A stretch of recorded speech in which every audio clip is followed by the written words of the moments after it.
Republican congressional candidate accused of body slamming a reporter. Body slamming. Body slam. Body slam. Body slammed him and broke his glasses. That is not a body slam. This is a body slam.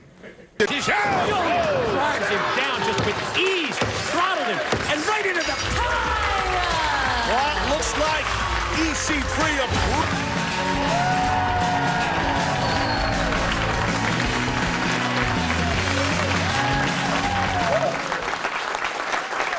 All right, serious stuff today. It's now a routine. Terror strikes, people cry, I write something, then I drink. But something else happened after the Manchester attack that struck me. In Brussels, thousands marched, but not against terror, but Donald Trump's arrival to that city.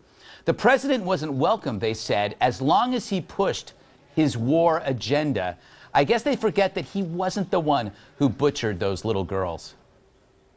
If you stop this madness, this arms race, think about what a world we could live in. We could end poverty. He must smell great. Now, if they want to live with terror while bravely marching against a 7-year-old law-abiding politician, then let them fester in defeat in moral squalor. You suck, and you deserve to suck. But not us. As an experiment, pretend that Islamic terror didn't result from a toxic belief, but came from outer space. What would Earth do about a roving band of bloodthirsty aliens butchering innocent people? I think we'd unify and kill them. However, there would likely be people from Brussels defending these murderous cretins, saying, who are we to judge? And besides, Trump sucks. But for me, Trump has it right in plain language. There can be no coexistence with this violence. There can be no tolerating it, no accepting it, no excusing it, and no ignoring it. This is a battle between barbaric criminals who seek to obliterate human life and decent people. Drive them out of your communities. Drive them out of your holy land. And drive them out of this earth. So essentially, he just shoved cowardly platitudes off to the side, much like this.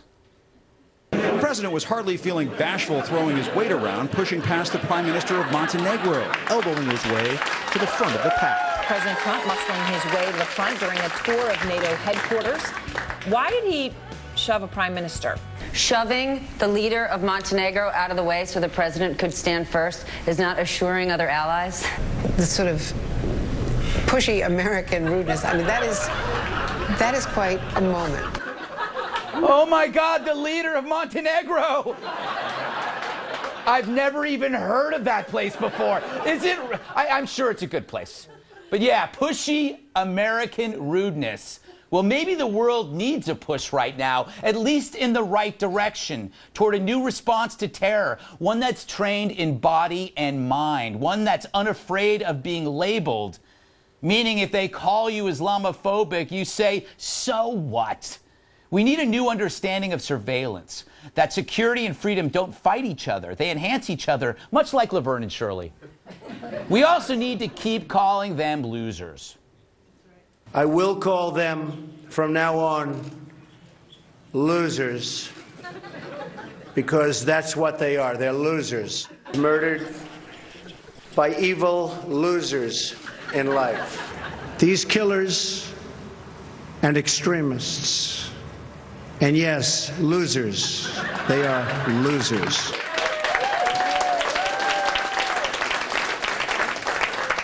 I think we found his safe word. Good for him. But most important, we must overcome our resistance to moral action. What undermines our safety is the fear of looking bigoted. Remember the line, if you see something, say something? The left adds, do that, and you're racist. This creates a moral paralysis. If you say something and you're wrong, the consequences are huge and you will be branded. So you say nothing due to Islamophobia, phobia. So how did this start? Well, for decades, we've been told that the root of all present injustice is our past faults. This relativism cripples us to believe you cannot address evil because you may not be any better than them. It's everywhere. Schools, media, entertainment. It makes us willing victims subservient to evil. It's what creates the march in Brussels against a Western leader when just days before Islamic radicals killed a bunch of little girls. It's the cowardice that says, if we tell these extremists we're to blame, maybe they will like us. No, they will just kill you first, because even they will find you annoying. All my stuff. Thank you, thank you, thank you. Thank you. Stop. Don't continue. All right. Let's welcome tonight's guests. He's so tough he sweats actual bullets. Former U.S. Marines bomb technician, Staff Sergeant Joey Jones.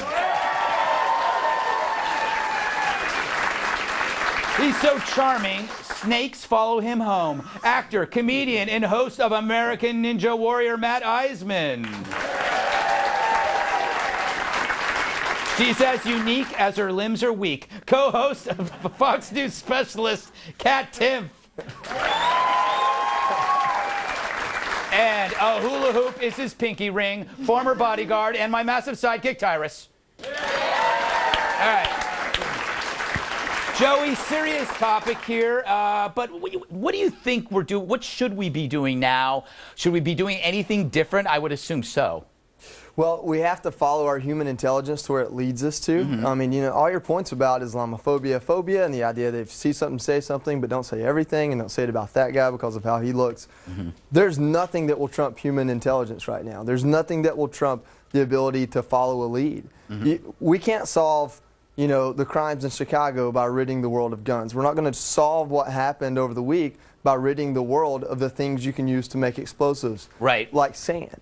Yeah. You know what I'm saying? So making an explosive, making a bomb, we're not going to get rid of bombs, we're not going to get rid of bad people, but we can out them, and we can find them and put them in jail before they have a chance to do this. Yeah, what's wrong with the intelligence now?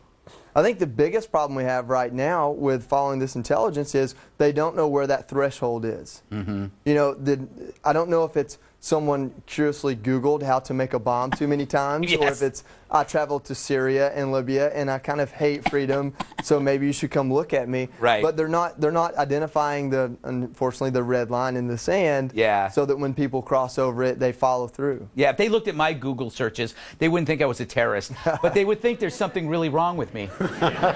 Because sometimes they pop up, I look at them and I go, what was I doing last night that I was so interested in finding out what a naked panda would look like? I don't know, Matt.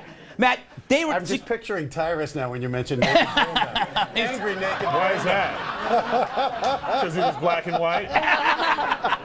See, I said something wrong already. I walked right into that. Guards. Better you than me. So, Matt, they had like 5 opportunities. The security services had 5 opportunities to stop this bomber. And I keep thinking that I don't want to impugn these people, but I always feel like there's something of a fear of like you risking your reputation if you actually make the wrong decision. Yeah, I think it's just what you said, where we're finding out these situations with the Sarnat brothers where they said that they'd been observed as well, but people are petrified of making these accusations and being wrong. And this is the hardest balance, I think, to strike, because we believe in freedom of speech and freedom of thought, but then when we find out that the thoughts were translated into actions, it's too late. So I don't know that there's an easy solution, but what I believe is that I love the idea of open hand and love all, but I think fear is what motivates people, fear of retaliation. And so I don't mind that Trump is out there wielding the stick, because I think somebody has to do it in the fight against terror. It's true. I mean,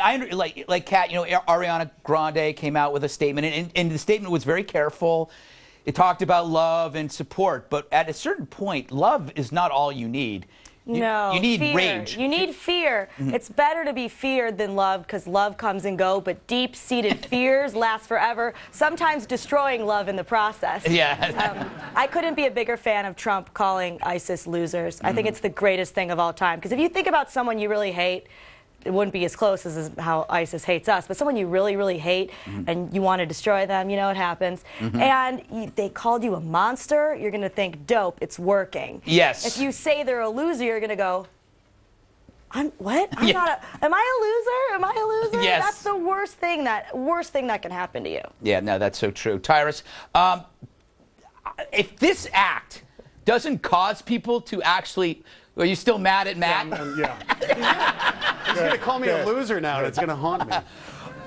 Yes, Greg.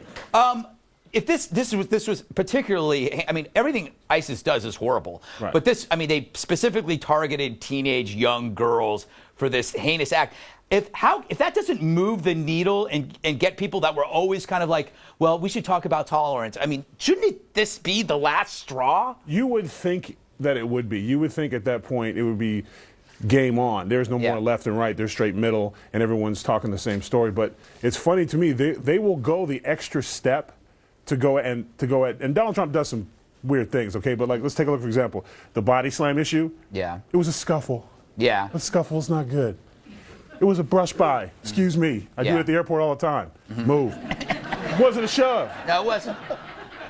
Yeah. But they won't go all in and be like, you know what, we need to draw these, we need to start vetting everyone that comes out of Syria, everyone comes out of Libya. Sorry, my bad. If we lock you up and we're wrong, we'll let you go. But we'd rather be wrong than right. We can't say, they won't say that. They won't go that far with that. But if it's something that you know what they do? What you're saying is they go for the easy outrage because it doesn't cost anything and there's no risk. Yeah. But if you're wrong on this one, you lose your reputation, you could lose your job, you're in the paper. There are people that were more angry at a British journalist for a tweet, than It was a very bad tweet. It was a very. It was a bad tweet. Yeah, no, he didn't kill people, but and the fact that what bothers me is that he thought it was funny. Oh wait, we're talking about two different tweets. Oh, okay. I'm talking about a female journalist who said that was needed was a final solution. Katie Hopkins. Yeah, she used the wrong. And then she changed it to a better solution or something. She changed it, but it was like, everybody got so outraged, and I go, maybe she made a mistake, maybe she didn't make a mistake,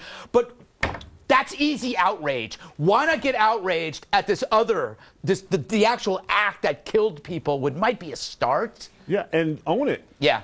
You know, don't apologize at the end.